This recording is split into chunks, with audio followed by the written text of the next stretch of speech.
Leptoceratops says, Daniel, if a husband forces sex upon his wife against her will, is that wrong under Sharia? So Islam comes with certain marital rights. Husbands have certain rights and duties. For example, the husband has to provide shelter, he has to provide clothing, he has to provide food. It doesn't matter if the husband doesn't want to provide those things, he has to.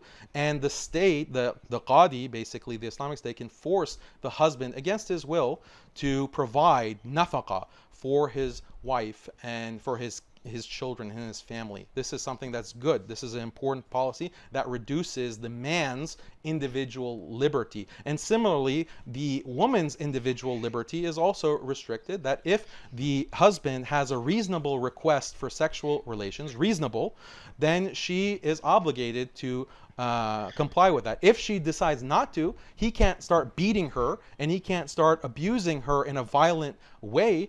But the qadi can say that, look, you're not meeting your spousal duties, and therefore you will forfeit your mahr, for example, the bride dowry. You'll forfeit your other privileges as a wife. So there's give and take in marriage. That's why Islam is beautiful, because it creates this dependency between husband and wife. It's not like modern sexless marriages in the West where women say, oh, I can leave my husband to have no sex for months because I don't feel like it. I'm a strong, independent woman. And meanwhile, the husband is working his tail off trying to provide for his family, but there's no obligation on his wife to reciprocate in any kind, because she's a strong, independent feminist and she has to have maximum choice and opportunity. But the poor devil, he has to work and provide for all of that with no compensation or anything in return.